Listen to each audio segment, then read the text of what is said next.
오늘 이 아침에 우리에게 주시는 말씀은 역대하 15장 10절에서 15절 말씀입니다. 역대하 15장 10절에서 15절입니다.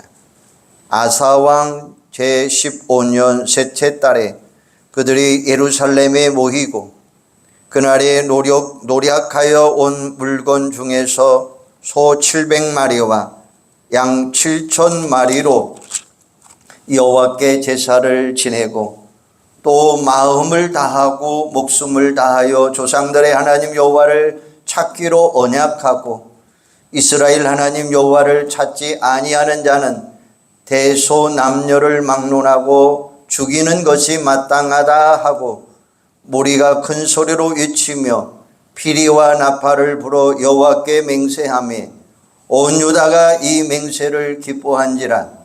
무리가 마음을 다하여 맹세하고 뜻을 다하여 여호와를 찾았으므로 여호와께서도 그들을 만나 주시고 그들의 사방에 평안을 주셨더라. 아멘. 한국갤럽에서 한국인의 종교 의식에 대해서 설문한 적이 있습니다. 그 설문의 내용 가운데 나에게 종교가 있다면 왜 종교를 믿습니까? 이 질문에 대해서 어떤 사람은 복받기 위해서, 어떤 사람은 내세의 영생을 얻기 위해서 다양한 응답이 나왔습니다. 그런데 그 중에 70%에 해당되는 사람들이 평안을 얻기 위해서라고 응답을 했다는 거예요. 한마디로 말하면 사람들이 종교를 가지는 가장 큰 이유가 바로 평안이라는 사실을 알 수가 있습니다. 이 설문지를 뒤집어 생각해 보면 어떤 사실을 알 수 있습니까? 지금 많은 사람들은 평안을 누리지 못하고 살아가고 있다는 것입니다. 그래서 평안을 누리기 위해 열심히 종교를 찾는다는 거예요. 너무나도 당연한 일이죠. 평안이 없으면 아무리 좋은 조건이나 환경을 가지고 있어도 그것은 참된 행복이 아니기 때문입니다. 그래서 평안이 우리 인생의 행복의 가장 중요한 요소라는 것을 알 수 있습니다. 그런데 문제는 그 평안을 우리가 어떻게 얻을 수 있느냐라는 것입니다. 사람들의 평안을 얻기 위해서 종교를 가지지만 과연 세상에 존재하는 종교가 우리에게 그런 평안을 가져다 줄 수 있느냐는 것입니다. 결론적으로 말씀드리면 오직 하나님만이 우리에게 참된 평안을 주실 수가 있습니다. 세상에서의 어떤 것도 우리에게 평안을 가져다 줄 수 없다는 것입니다. 심지어 종교도 우리에게 진정한 평안을 줄 수 없습니다. 그런 것들은 단지 우리에게 유사품인 평안이다라는 것이에요. 온전한 평안이 될 수 없고 언젠가는 사라져버리는 그런 평안입니다. 로마 제국의 초대 황제 아우구스투스의 이야기입니다. 그는 절대 권력자였고 부귀 영화를 누리는 소유자였습니다. 그런데 언제나 늘 마음이 불안합니다. 밤중에 불면증에 시달리고 있습니다. 고민하던 중에 소문을 들으니 한 남자가 빚더미에 놓여 있으면서도 평안한 잠을 잔다는 것이었어요. 그래서 은밀하게 사람을 보내어서 거금을 주고 그 사람이 누워 자는 침대를 사들이기로 약속을 합니다. 하지만 그 침대에 누워 자도 아무런 소용이 없더라는 거예요. 세상의 어떤 것도 우리에게 참된 평안을 줄 수 없다고 하는 사실을 알 수 있습니다. 여러분, 우리는 분명히 아셔야 됩니다. 평안은 하나님이 우리에게 주시는 놀라운 은총입니다. 바울 서신도 보면 바울이 성도들의 평안을 위해서 하나님께 항상 기도하는 장면을 볼 수가 있어요. 에베소 6장 23절에 보면 아버지 하나님과 주 예수 그리스도로부터 평안과 믿음을 겸한 사람이 형제들에게 있을지어다 라고 이야기해요. 로마서 15장 33절에 보면 평강의 하나님께서 너희 모든 사람과 함께 계실지어다 라고 말씀합니다. 데살로니가후서 3장 16절에 보면 평강의 주께서 친히 때마다 일마다 너희에게 평강을 주시느니라 라고 말씀하고 계십니다. 그래서 오늘 우리가 어떻게 하면 하나님께서 주시는 평안을 누릴 수 있느냐라는 것을 함께 살펴보고자 합니다. 오늘 본문의 말씀은 남유다 왕국의 왕 아사 왕에 대한 이야기입니다. 구약 성경에 나타난 이스라엘 백성들의 고질적인 문제가 바로 혼합주의 신앙이었습니다. 무슨 뜻입니까? 그들이 하나님을 믿었지만 하나님만 순수하게 믿는 신앙이 아니었더라라는 거예요. 그들은 가나안 땅의 우상들과 함께 섬겼습니다. 그 대표적인 우상이 바알과 아세라 신입니다. 가나안 땅의 토속신을 믿어야 잘 먹고 잘 살 수 있다라고 잘못 생각했기 때문입니다. 그들이 하나님을 믿는다고 말했지만 그런 불순한 동기를 가지고 하나님을 믿었기 때문에 그들이 평안을 결코 누릴 수가 없었던 거예요. 늘 주변 국가들에게 침략을 당하고 여러 가지 문제와 근심거리로 언제나 고통 가운데 살았습니다. 그들의 그런 삶을 극복하고 평안을 누릴 수 있는 유일한 방법은 하나님께 나가는 것밖에 없습니다. 그들이 하나님을 가까이 할 때 모든 근심, 걱정, 모든 것이 떠나고 평안이 주어졌어요. 다시 말씀드리면 그들의 평안을 누리느냐 못 누리냐는 것은 하나님과의 관계가 어떻게 살아가느냐라고 달려있다는 거예요. 그들이 하나님을 가까이 하면 평안을 누렸지만 그들이 하나님을 멀리하면 언제나 평안보다는 불안과 근심과 걱정이었어요. 아사 왕의 통치 기간에는 그런 원리가 그대로 적용이 됩니다.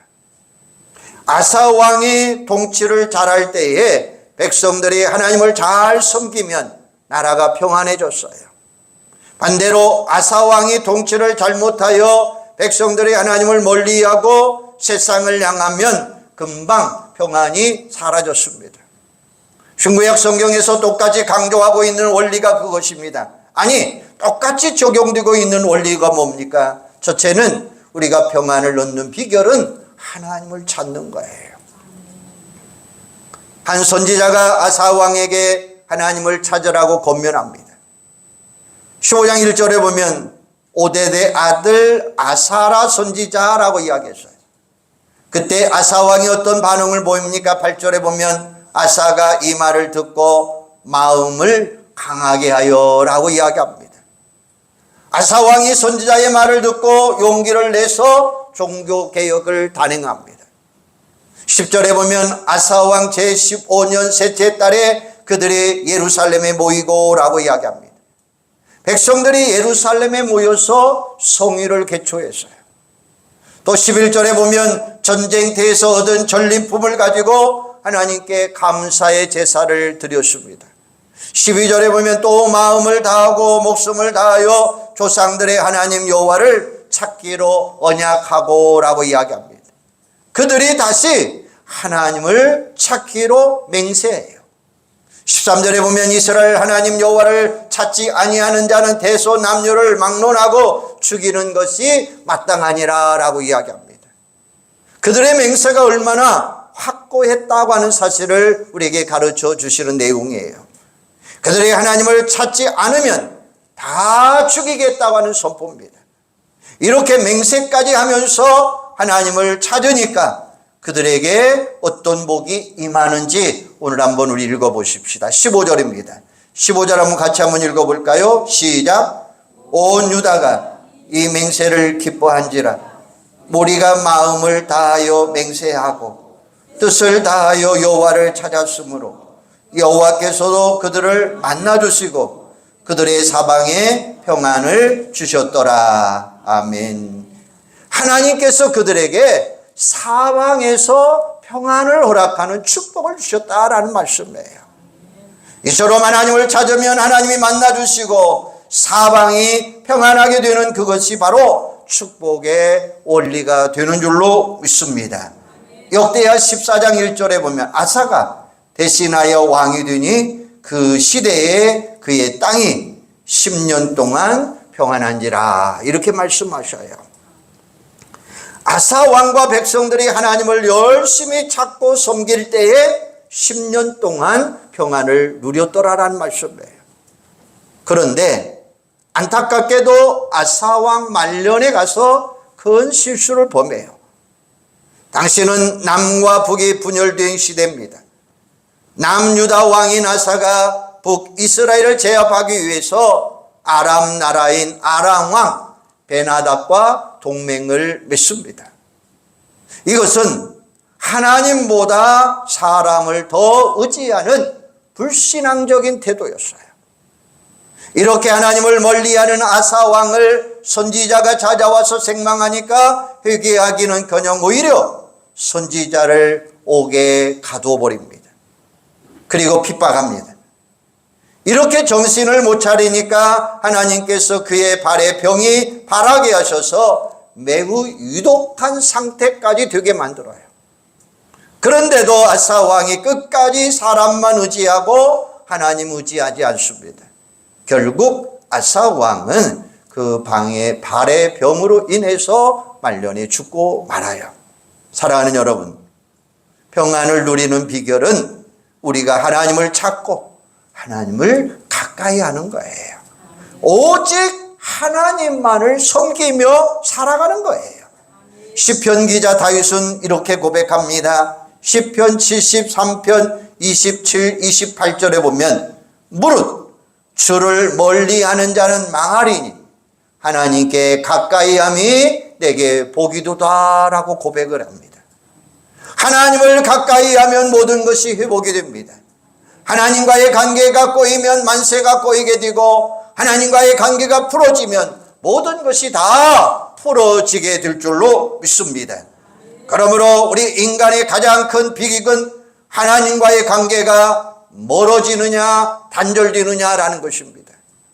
아담이 선악과를 따먹고 하나님과의 관계가 나빠지니까 사람과의 관계도 망하게 되었고 자연과의 관계도 망하게 되었고 모든 것이 다 망가지는 역사가 일어나게 된 거예요. 그러므로 사람이 하나님을 찾는 것이 최우선책이라고 하는 사실이에요. 그것이 바로 우리가 세상을 이기고 축복을 누리는 비결이 되는 줄로 믿습니다. 두 번째는 우리가 하나님을 찾는 몇 가지 방법이 있습니다. 우리가 하나님을 어떻게 찾을 수 있습니까? 사실 하나님과 항상 가까이 하셔야 돼요. 하나님은 언제 어디에나 계시기 때문에 공간적으로는 항상 우리 곁에 계십니다. 문제는 내가 그것을 느끼며 살아가느냐라는 거예요. 그래서 우리가 하나님을 찾아야 되고 하나님을 찾되 열심히 찾으셔야 됩니다. 우리가 하나님을 가까이 해야 됩니다. 마치 이것입니다. 거울의 원리와 똑같아요. 우리가 거울 앞에 시선을 한 걸음 한 거에 가까이 하면 거울 속에 나하고 두 걸음이 더 가까이 다가오고 있다고 하는 사실이에요. 우리가 하나님을 열심히 찾아야 하나님은 우리를 가까이 하신다는 말씀이에요. 우리가 하나님을 찾을 수 있는 방법이 있다면 첫 번째는 회개하는 것입니다. 나를 하나님에게서 떼어놓는 것이 뭡니까? 죄를 우리를 위해서 만들어 놓는 거예요. 이사야 59장 1절에 보면 여호와의 손이 짧아 구원하지 못함도 아니요 귀가 둔하여 듣지 못함도 아니라 오직 너희 죄악이 너희와 너희 하나님 사이를 갈라놓았고 너희 죄가 그의 얼굴을 가리어서 너희에게서 듣지 않게 하려 함이라 라고 말씀하셔요. 우리가 마음에 죄를 품고 있으면 하나님은 언제나 멀게 느껴질 수밖에 없는 거예요. 그리고 우리의 마음에 평안함이 사라집니다. 그럼 우리가 나를 계속 살피면서 죄를 회개하고 하나님께 가까이 나가야 된다는 것입니다. 그래야 하나님이 우리의 죄를 용서해 주시고 우리를 만나 주시는 거예요.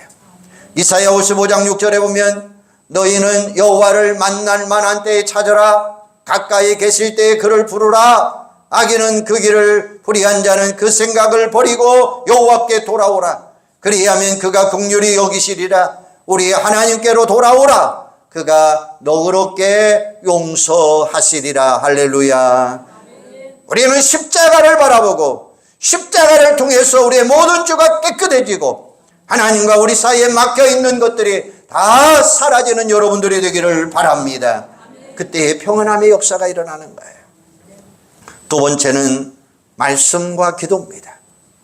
우리가 하나님을 가까이 할 수 있는 방법이 바로 하나님의 말씀을 읽고 묵상하고 기도하는 것입니다.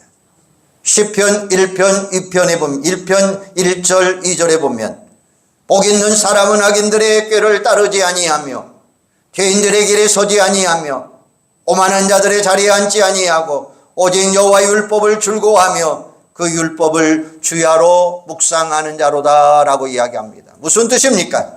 복 있는 사람은 하나님을 가까이 하는 사람이라고 했어요.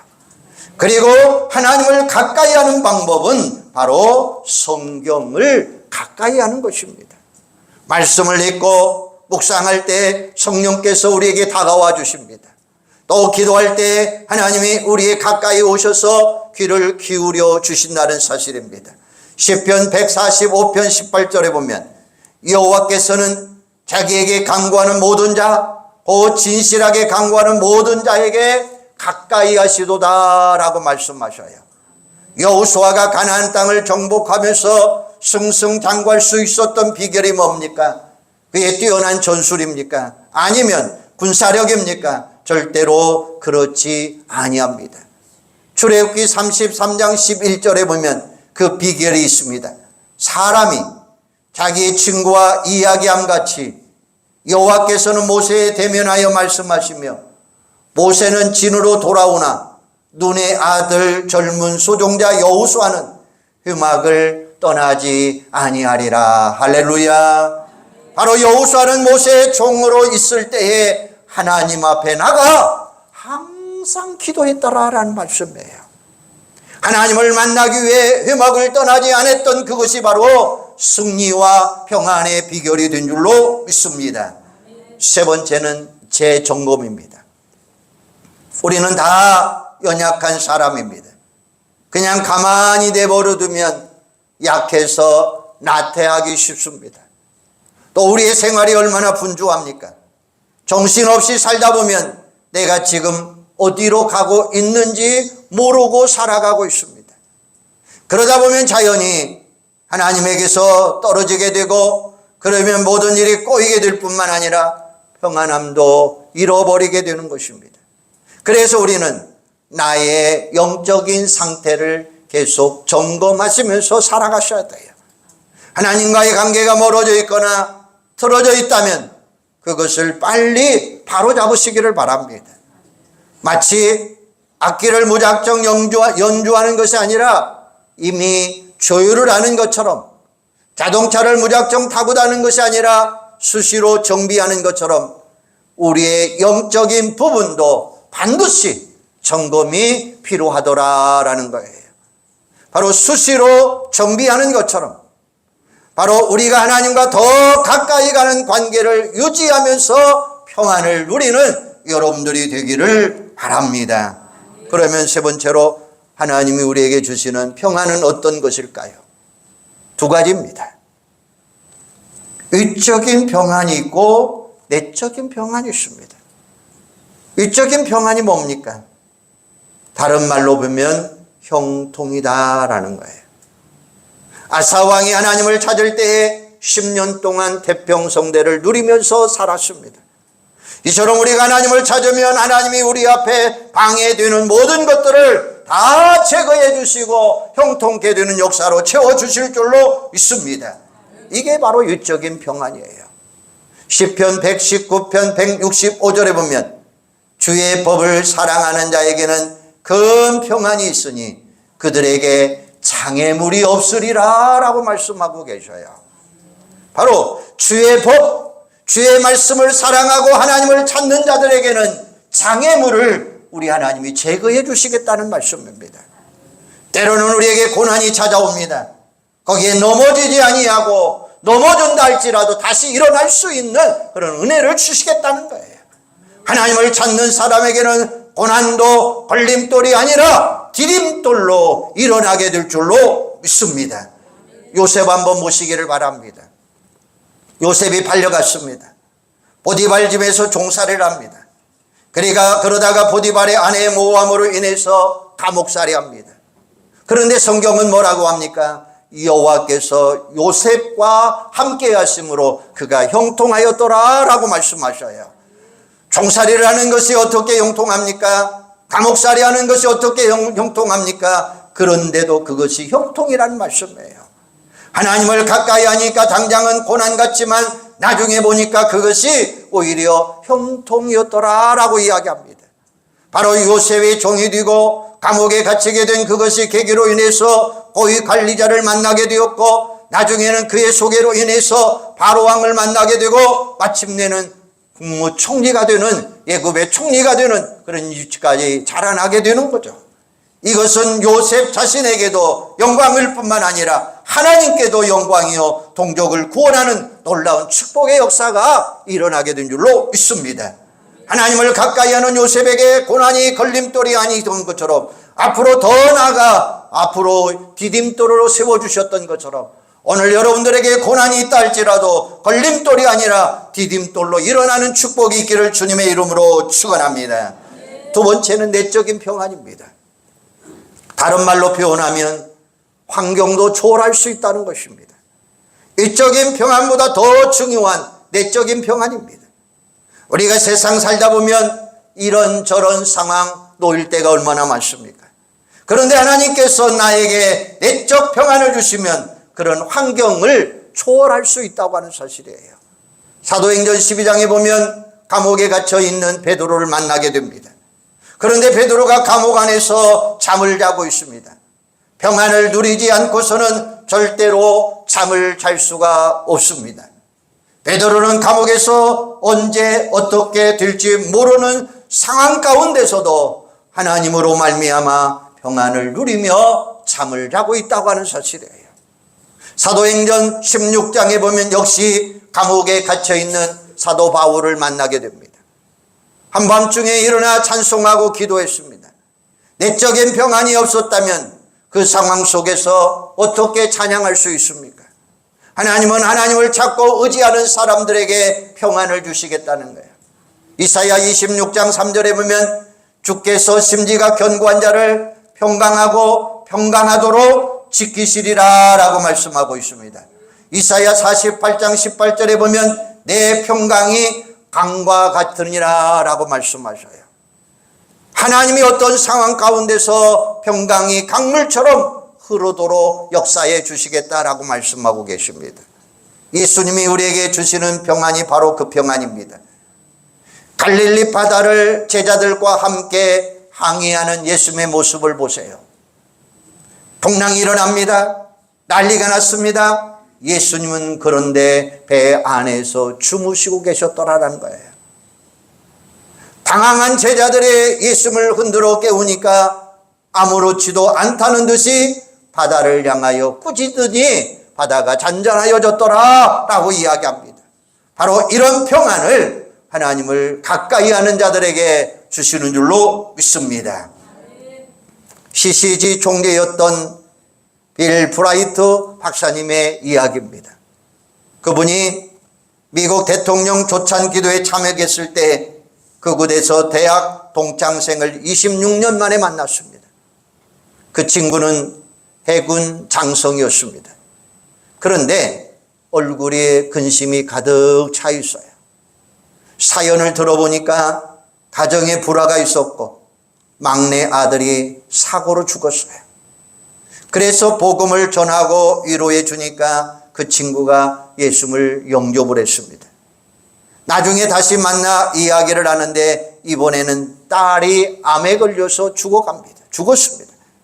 예수 믿고 얼마 안 돼서 그런 일이 생겼으니까 얼마나 마음에 실망이 클까 걱정이 되어서 이렇게 물었습니다. 그런데 얼마나 힘들고 슬프냐라는 거였어요. 그런데 그 친구 대답은 참으로 놀라운 대답이었습니다. 아니, 괜찮아. 물론 딸아이를 생각하면 너무너무 슬프다. 하지만 놀랍게도 이런 상황 가운데서도 하나님이 내 마음에 이해할 수 없는 평안을 주시더라라는 것이었습니다. 도저히 이해할 수 없는 평안 환경을 바라보면 당연히 낙심되어야 되는데 너무나 평안하더라라는 말씀이에요. 바로 이 환경을 초월하는 내적인 평안이다라는 말씀이에요. 사랑하는 여러분, 우리는 왜 이런 평안을 누리지 못하고 있습니까? 여러분 어디에서 평안을 얻으려고 노력하십니까? 세상에는 우리에게 평안을 줄 수 있는 것 아무것도 없습니다. 우리 주변에 온갖 좋은 조건으로 둘러싸여 있어도 하나님이 평안을 주시지 아니하면 우리의 마음은 언제나 불안합니다.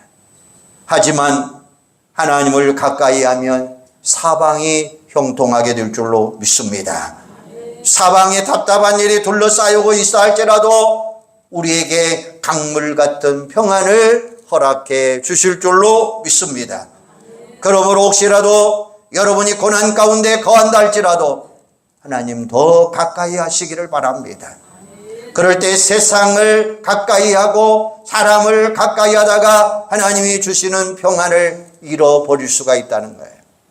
오히려 하나님을 더 열심히 찾음으로 인해서 여러분이 사방이 평안하게 되는 축복을 날마다 누리면서 살아가는 여러분의 가정, 여러분의 자녀들, 온 성도들이 다 되시기를 주님의 이름으로 축원합니다. 기도하겠습니다. 하나님, 은혜와 사랑을 감사합니다. 베드로가, 사도 바울이 고난과 환난과 공고와 역경 속에서도 찬양하고 기도할 수 있었던 것은 하나님이 우리에게 강물처럼 우리에게 하는 평강을 주시는 줄로 믿습니다. 예수님이 제자들이 당황할 때에 예수님은 배 안에서 주무셨어요. 당황한 제자들이 예수님을 흔들어 깨울 때에 아무렇지 않듯 일어나셔서 바다를, 풍랑을 잔잔케 해 주셨던 것처럼 오늘 우리에게도 이런 평안을 허락하여 주시옵소서.